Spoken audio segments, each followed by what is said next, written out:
La Russie annonce le développement d'une arme encore plus puissante que le missile hypersonique Oreshnik, déjà considéré comme absolument inarrêtable par les systèmes de défense occidentaux.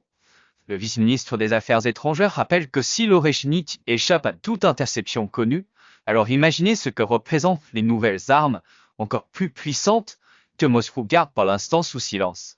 Pendant que l'Europe, à genoux devant Washington, joue les néocolonialistes en Afrique pour se donner une illusion de puissance, la Russie franchit un cap technologique qui enterre définitivement la supériorité militaire occidentale.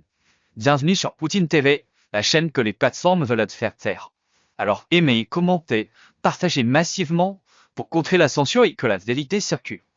Un conflit opposant l'OTAN à une coalition Russie-Chine-Corée du Nord-Iran ne serait pas une nouvelle Ukraine, ce serait un massacre stratégique, où les armées occidentales, surtout européennes, seraient désintégrées avant même d'avoir compris ce qui les frappe. Et pour bien marquer le terrain, Moscou se prépare à déployer ses missiles Oreshnik aux quatre coins du globe si possible. Le message est clair, l'ère où l'Occident dictait ses conditions est terminée. Moscou se protège et se prépare à toute éventualité. Elle n'a pas besoin de 900 bases militaires comme les États-Unis pour imposer sa puissance. Quelques systèmes comme l'Oreshnik et bientôt ces nouvelles armes encore plus redoutables et plus puissantes suffisent pour mettre hors jeu n'importe quelle armée de l'OTAN. L'Europe, vous êtes à la traîne. C'est la course à l'armement. L'annonce russe n'est pas un simple effet d'annonce. Quand Moscou déclare travailler sur une arme encore plus puissante que l'Oreshnik, un missile hypersonique déjà réputé inarrêtable par les systèmes de défense occidentaux, cela envoie un message clair, nous entrons dans une nouvelle ère de l'armement. L'Oreshnik a déjà démontré que la doctrine occidentale de défense anti-missile est obsolète. Les États-Unis et l'OTAN ont dépensé des centaines de milliards pour développer des boucliers censés intercepter toute menace.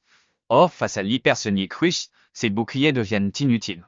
Imaginez maintenant un système encore plus rapide, plus furtif, doté d'une portée stratégique mondiale et capable de manœuvrer pour éviter toute interception.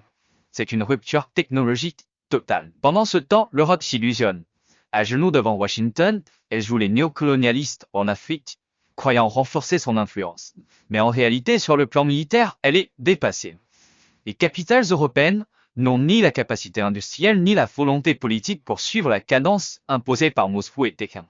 Si demain un conflit global éclatait, ce ne serait pas une nouvelle Ukraine. Ce serait un affrontement asymétrique où l'OTAN, surtout ses forces européennes, serait frappée avant même d'avoir identifié la menace. Les temps de réaction se comptent en minutes, parfois en secondes, et les infrastructures critiques, bases aériennes, centres de commandement, systèmes radars, seraient neutralisés immédiatement. Et le plus inquiétant pour l'Occident, c'est que Moscou n'a pas besoin de 900 bases militaires pour imposer sa puissance. Là où les États-Unis s'étalent sur la planète, la Russie mise sur la qualité technologique et la précision stratégique. Un nombre limité de systèmes avancés, correctement positionnés, suffit à rendre caduque toute projection militaire occidentale. En clair, la supériorité militaire occidentale est désormais un mythe. L'ère où l'Occident dictait ses conditions est terminée.